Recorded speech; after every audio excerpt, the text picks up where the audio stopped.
श्री दुर्गा नवरात्रि व्रत कथा। दुर्गा पूजन के लिए कोई भी दिन शुभ और उपयुक्त होता है, परंतु प्रत्येक अष्टमी अथवा प्रत्येक शुक्रवार, चैत्र, आषाढ़, अष्टमी और माघ मास के शुक्ल पक्ष में 2 दिन तक दुर्गा की आराधना की जाती है। अधिकांश श्रद्धालु चैत्र और अश्विन मास में 9 दिन तक भगवती दुर्गा की आराधना करते हैं।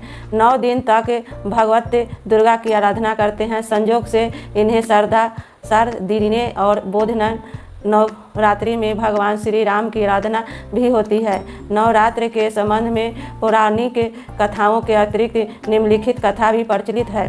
देवताओं के गुरु बृहस्पति ने एक बार ब्राह्मण जी से पूछा, हे ब्राह्मण, आप सभी शास्त्रों को जानने वाले हैं, आप कृपया करके बताएं कि माँ भगवती की प्रसन्नता के लिए किया जाने वाला नवरात्रि व्रत क्यों किया जाता है।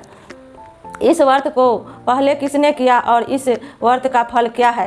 श्री ब्राह्मण जी ने कहा, हे देवगुरु, आपने जगत के कल्याण के लिए यह अच्छा प्रश्न किया है। प्रत्येक वर्ष चैत्र, आषाढ़, आश्विन और माघ मास के शुक्ल पक्ष को नवरात्र व्रत किए जाते हैं। इन चारों में भी चैत्र और आश्विन मास के नवरात्रि प्रमुख माने गए हैं। इन नवरात्रि में व्रत करने वाले की सभी मनोकामनाएं पूर्ण होती है। माँ भगवती की कृपा से व्रत, पूजन और कथा श्रवण के साथ दान पुण्य करने वाला मोक्ष का अधिकारी बनता है। नवरात्र व्रत करने वाला धन, विद्या, पुत्र दी प्राप्ति करता है। इस व्रत को न करने वाला मनुष्य उत्तम धन से रहित होकर पृथ्वी पर समान नहीं पाता। यदि इस व्रत को करने वाला मनुष्य पूरे दिन का उपवास न कर सके तो एक समय भोजन कर ले और उस दिन बांधव सहित नवरात्र व्रत कथा का श्रवण करें। हे बृहस्पति, जिसने पहले इस महाव्रत को किया उसका पवित्र इतिहास में तुम्हें सुनाता हूँ। इस प्रकार ब्राह्मण जी का वचन सुनकर बृहस्पति जी बोले, इस कल्याणकारी व्रत के इतिहास को मैं सावधान होकर सुन रहा हूँ, कृपया सविस्तार कहें। ब्राह्मण जी बोले, पीठ नामक मनोहर नगर में सुनाथ नाम का एक ब्राह्मण रहता था। वह भगवती दुर्गा का परम भक्त था। उसके परिवार में सुमिति नाम की एक अत्यंत सुंदर पुत्री पैदा हुई। वह कन्या अपने पिता के घर में शुक्ल पक्ष की चंद्रकला के समान बढ़ने लगी। उसका पिता प्रतिदिन दुर्गा की पूजा और होम करता था। कन्या भी नियम से पूजा में उपस्थित होती थी। एक दिन सुमति अपनी सखियों के साथ खेल में लग गई और भगवती के पूजन में देर से उपस्थित हुई। ब्राह्मण ने समझा कि उसकी पुत्री की पूजा में रुचि नहीं है, वह अपना मानव श्रृंगार ही जरूरी समझती है। उसने क्रोध में आकर सोचा, मैं इसे अब ऐसे जगह विवाह दूंगा जहाँ इसका रूप रंग व्यर्थ हो जाए। यह सोचकर ब्राह्मण ने कहा, बेटी, तू मेरा कहा नहीं सुनती है, तेरा बहुत बुरा होगा। पुत्री ने बड़ी विनम्रता से कहा, पिताजी, माँ मेरी रक्षक है, भाग का लिखा मिटा नहीं। पुत्री की ऐसी बात सुनकर पिता को क्रोध आया और पुत्री से कहने लगा, पुत्री, तूने भगवती का पूजन नहीं किया, अब मैं कुष्ठी और दरिद्र के साथ तेरा विवाह करूँगा। इस प्रकार कुपित पिता का वचन सुनकर सुमति को बड़ा दुख हुआ। वह बोली, पिताजी, मैं आपकी कन्या हूँ, सब तरह से आपके अधीन हूँ, जहाँ आपकी इच्छा हो वहाँ विवाह कर सकते हैं। होगा वही जो मेरे भाग में लिखा है। मेरा तो इस पर पूर्ण विश्वास है। मनुष्य अनेक मनोरथ का चिंतन करता है, पर होता वही है जो विधाता ने भाग में लिखा है। अपनी कन्या के ऐसी निविड़ के वचन सुनकर ब्राह्मण को और अधिक क्रोध आया। उसने अपनी कन्या का विवाह एक कुष्ठ के साथ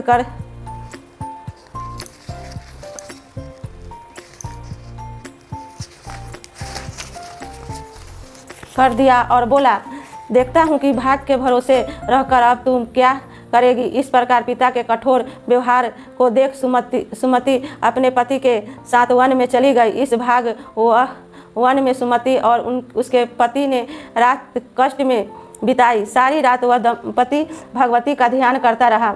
माँ बड़ी दयालु है। सुमति का दुख देखकर दवित होकर भगवती प्रकट हो गई। वह सुमति से कहने लगी, हे पुत्री, मैं तुम पर प्रसन्न हूँ। तुम जो चाहो वरदान मांग सकती हो। मैं प्रसन्न होने पर मनवांछित फल देने वाली हूँ। इस प्रकार भगवती दुर्गा का वचन सुन सुमति ने पूछा, आप कौन हैं जो मुझ पर प्रसन्न हुए?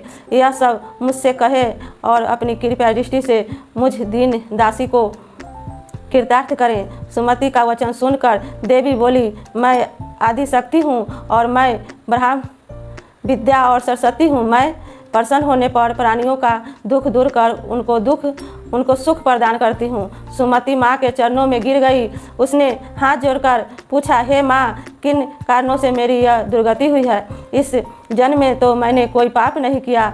आप कृपया कर मेरे पूर्ण जन्म के बारे में बताएं। भगवती ने कहा, मैं तुम्हें तुम्हारे पूर्ण जन्म का वृत्तांत सुनाती हूँ। तुम पूर्ण जन्म में निषाद की पतिव्रता स्त्री थी। एक दिन तुम्हारे निषाद पति ने चोरी की। चोरी करने के कारण तुम दोनों को सिपाहियों ने पकड़ लिया और कारागार गृह में डाल दिया। उन लोगों ने तुम्हें और तुम्हारे पति को भोजन नहीं दिया। भाग से वह दिन नवरात्र था। नवरात्र में तुम्हें न तो खाने को अन्न मिला और न पीने को जल मिला। इस प्रकार 9 दिन तक नवरात्र का व्रत हो गया। हे सुमति, उन दिनों में जो व्रत हुआ उस व्रत के प्रभाव से प्रसन्न होकर तुम्हें उत्तम परिवार मिला था। उसी जन्म के व्रत के प्रभाव से मैंने दर्शन दिए हैं। अब तुम्हें मनवांछित वस्तु मिल रही है। तुम्हारे जो इच्छा हो सो मांगो। माँ दुर्गा के इस प्रकार के वचन सुन सुमति बोली, अगर आप मुझ पर प्रसन्न हैं तो हे माँ, कृपया मेरे पति का कोढ़ी दूर कर दे।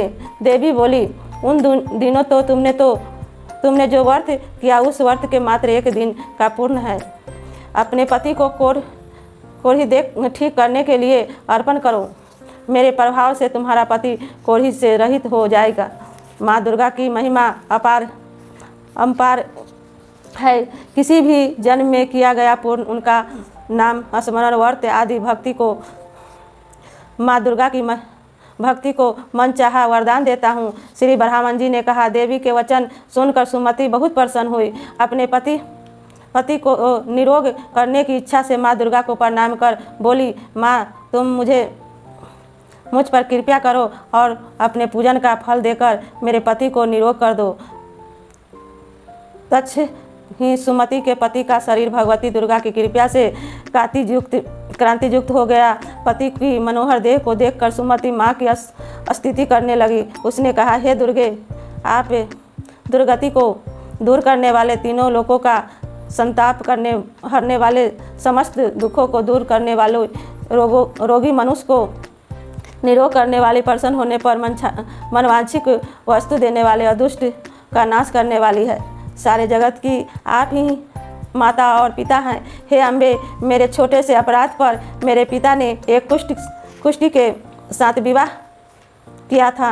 आपने मेरा उद्धार किया है। हे देवी, मैं आपको प्रणाम करती हूँ। आपने मुझ दिन की रक्षा की। इस प्रकार वंदना कर सुमति माँ के चरणों में गिर पड़ी। ब्राह्मण जी बोले, बृहस्पति सुमति ने मन ही देवी की स्तुति की थी, इसीलिए देवी बहुत संतुष्ट हुए।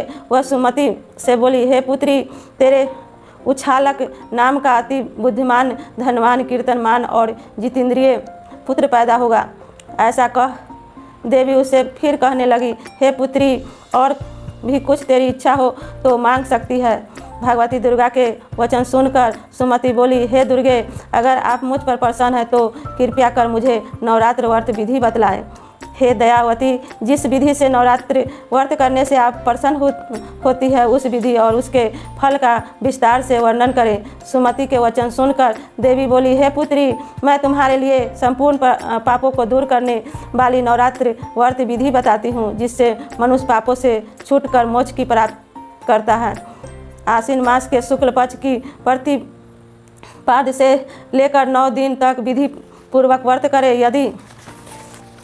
यदि दिन भर व्रत न कर सके तो एक समय भोजन करे। योग ब्राह्मण से पूछकर घट की स्थापना करें और वाटिका बनाकर उसको प्रतिदिन जल से सींचे। महाकाली, महालक्ष्मी और महासरस्वती की मूर्तियाँ बनाकर नित्य विधि विधान सहित पूजा करें और अर्घ दें। बिजौरे के फूले से से अर्घ देने से रूप की प्राप्ति होती है। जायफल से कीर्ति और दाख से कार्य की सिद्धि होती है। आंवले से सुख और केले से आभूषण की प्राप्ति होती है। इस प्रकार फलों से अर्घ देकर यथाविधि हवन करें। खान घी गेहूँ जौ तिल बेलपत्तर नारियल दाख और कदम से हवन करें। गेहूं से होम करने से लक्ष्मी की प्राप्ति होती है। खीर से परिवार वृद्धि, चंपा के पुरुष से धन और सुख की प्राप्ति होती है।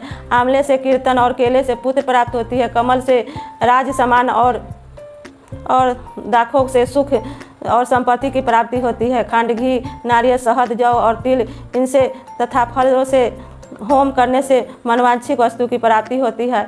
व्रत करने वाले मनुष्य इस विधान से होम करने के पश्चात आश्चर्य को अत्यंत नम्रता के साथ प्रणाम करें और यज्ञ की सिद्धि के लिए उससे दक्षिणा दें। इस महाव्रत को पहले बताए हुए विधि के अनुसार जो कोई करता है उसके सब मनोरथ सिद्ध हो जाते हैं। इनमें तनिक भी संदेह नहीं है। इन 9 दिनों में जो कुछ दान दिया जाता है उसका फल करोड़ों गुना मिलता है। नवरात्रि के व्रत करने से अश्वमेघ यज्ञ का फल मिलता है। नवरात्र में भगवती के पूजन हवन की यह विधि जान सुमति प्रसन्न हो गई। हे देव गुरु बृहस्पति, संपूर्ण कामनाओं को पूर्ण करने वाले इस उत्तम व्रत को तिथि देवी मंदिर अथवा सुविधा हो तो घर में ही विधि के अनुसार करें। कवच तिलक अलंग स्तोत्र का पाठ हवन पुराण पाठ के साथ भगवती का पूजन करना चाहिए। नवरात्रि व्रत की विधि और फल बताकर देवी अंत ध्यान हो गई। जो पुरुष या स्त्री इस व्रत को भक्तिपूर्वक करता है वह इस लोक में सुख पाकर अंत में मोक्ष प्राप्त होता है।